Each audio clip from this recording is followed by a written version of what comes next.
my name is Claude Lebel. I'm French, and I'm soon going to be 70.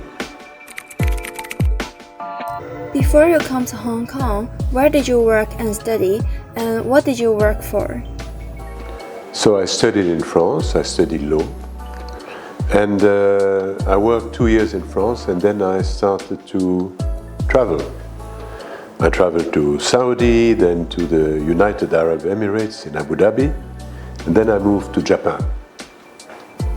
What made you decided to move to another country to try new things instead of staying in one country and work? I think I always wanted to travel. I'm part of a lucky generation. When I finished university, you had to go to army for 1 year, and then I had to find a job. And I get option to work for a bank, for an insurance company, and for a shipping line.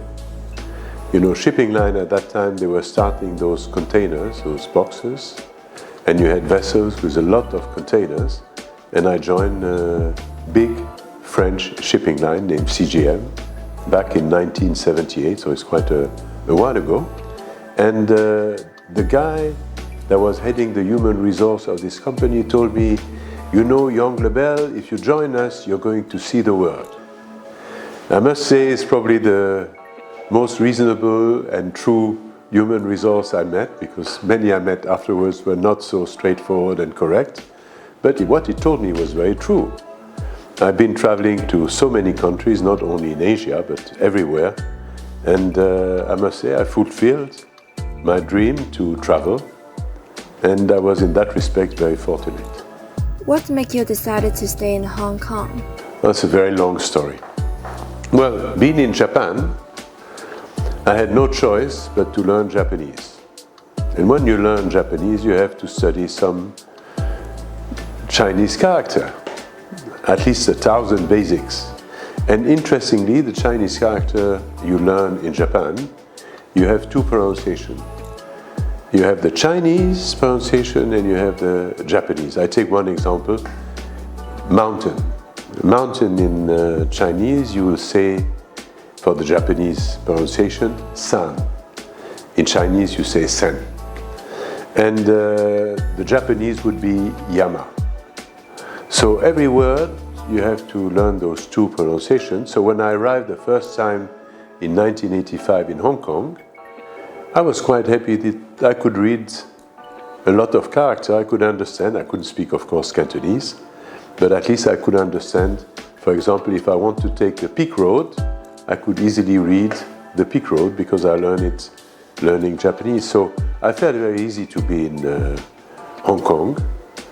I always felt, especially in 1985, Hong Kong was still very exotic.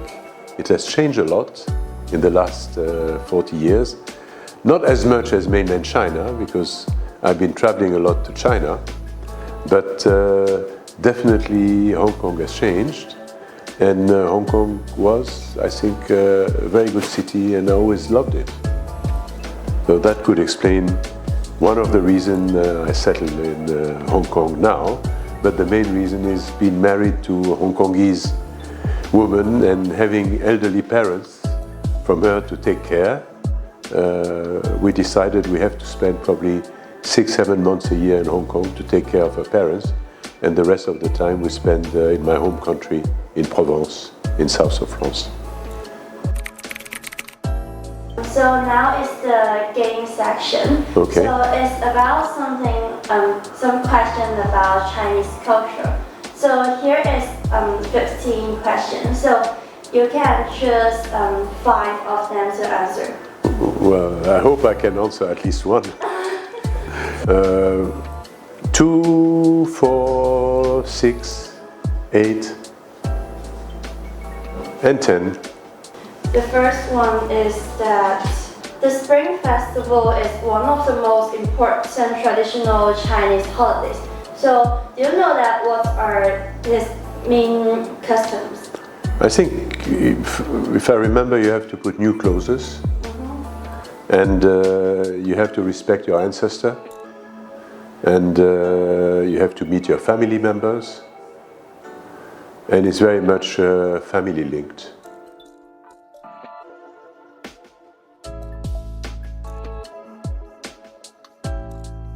So the next question is that in which dynasty does Chinese tea culture origin?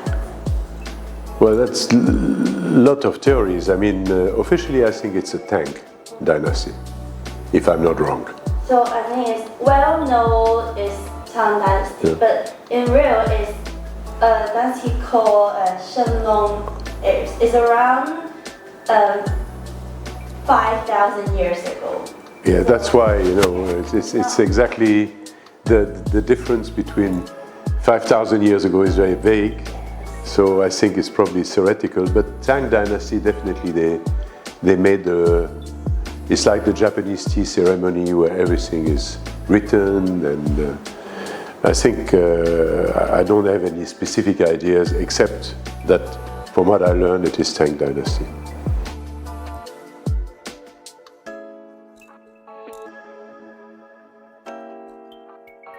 So the next question is that what are the 5 elements in the Chinese Huxing? I think you have, well, one I always remember is metal, because it's quite different, and the rest are quite basic. I think you have the light, well, fire, you have the water, you have the air, and... Air is not one. No, it's not? It's not one of them. So, what are the other 2 I'm missing? So another 2 is wood and Wood, yeah, earth, yeah. Right. So It's complicated. it's a little bit difficult actually.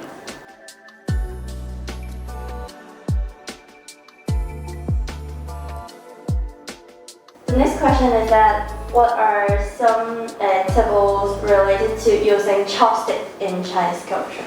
Oof, chopstick. Well, the first thing I learned is not to point your chopstick at someone's direction. The second thing, not to put your chopstick in the food.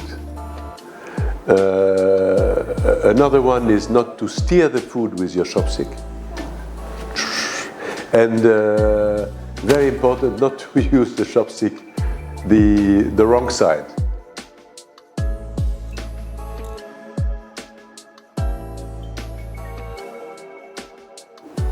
So the last question will be that what does the dragon symbolize in Chinese culture? Well, dragon is strength, power, authority, resilience. I think it's really a symbol of power, I would think. Yes, you know a lot about the Chinese culture. So where do you learn about the Chinese culture? Well, I've been very lucky in that sense that when I was a kid, where I lived in Paris, there was a famous museum named Musée Guimet, very close to where I used to live. And my grandfather used to bring me there, and then my parents. And it's a museum that specializes in Asian culture. I would say a lot of Chinese, a lot of Japanese, and also Indochina. That would mean Vietnam, Laos, and Cambodia culture, and other Asian civilization lesser known, like in Afghanistan or in Myanmar, different countries, Indonesia. So it's really a museum concentrating in Asian art. So from the very beginning I was attracted by Asian art. And obviously once I moved in Japan, then you discover about Asian art more, because whatever the Japanese think, a lot of the Japanese art is influenced by China, even though it came via Korea probably. And there is a big influence of China everywhere in Asia. And then once you know about this influence, if you're lucky enough, it was my case, I started to travel in China in 1985, but I've been traveling as a tourist. I I was very fortunate I could go to China in 1986 with my family. That's the first year you didn't need to go via a tourist organization and travel in group. You could travel independently. So I've done a Christmas trip in Beijing, in Shanghai and in Xi'an. And then I was very fortunate to visit the famous terracotta warriors in Xi'an in 1986 at the very beginning. They had only discovered pit number 1, and I really started to be very attracted. Actually, I have a collection in my country house in France of horses from the Han and also Tang dynasty, so I quite like it. And also I've been interested with Chinese bronze from the 16th century BC and 1000th century BC, because they had the first written inscription, well, some of the first written inscription, so you could really read old history of China dating from almost 3,500 years. And these are the first, let's say, there were some Chinese characters before, but these are highly identifiable, translated. I think they could spot about 2,000 characters that are quite identical to the existing character today. So I always had an interest with Chinese art, and I think it's nice to be in a region where you have something different than in your own region. You know, in Europe we are more concerned about paintings, so it's nice to have something different. Wow, oh, this is really Tang. Yeah, this is really Han. Yeah. So here is an extra question to you. So, do you know what are the characteristics of the traditional Chinese clothing called hanfu? Just like what Misha. Yes. Well, first of all, I would say the high quality of the material, and also the fact that they're very nice to wear because they're very ample, large. You don't feel restricted, so you feel you can really move freely in it. And also the colors are so beautiful. So I think it's very nice. And I must say it's interesting that there is this revival since 30 years on this almost you would say lost clothing, because it was lost more or less in history. And I think clothing is part of a civilization, of a culture, especially Chinese culture going back so far in history, at least for the clothing going back Han, which is about 200 years BC. So having an idea of the clothing history of China through Han, Tang, then Ming, and then a bit closer, I think it's very nice. And also seeing, you know, it's like the fashion. There is a history of fashion in Europe that goes, let's say, 200 or 300 years, or maybe 400 years. And of course, people are concentrating in the fashion during the Art Nouveau, Art Deco, and after the Second World War with the famous French couturiers, we call them, haute couture. And why should we be so concerned about this French small inheritance within, let's say, 200, 300, 400 years, and forget more than 2,000 years of Chinese clothing history? So I think it's very interesting and well worth. I must say, if you go to my country house in Provence, I have a lot of books about clothing and material. I have a lot of interest about clothing, and I think if I check, I will find also some Chinese stuff. But wherever I've been in Asia, I bought a lot of clothes that was easier to find 20, 30, 40 years ago. So when you go, for example, in Indonesia, or when you go in Laos, or when you go in Thailand or Myanmar, you have fantastic material, especially silk material, very interesting design. So I have a lot of those books, including Chinese books, and obviously Japan, where the kimono and all the tradition are very interesting also. So it's part of Asian culture, and I think it's very important for China to have this kind of revival. No, with pleasure. I think Well, French are very individual. They know exactly what they want and they know what to do. Especially in Hong Kong, there are more and more French. Especially in Discovery Bay, I hear more and more in the ferry in the morning or in the evening, people speaking French, which is good news. It means people are coming back in Hong Kong, and I'm sure with a strong French community, we can help Hong Kong to reinvent itself in the new situation, because post-COVID was very difficult for everybody.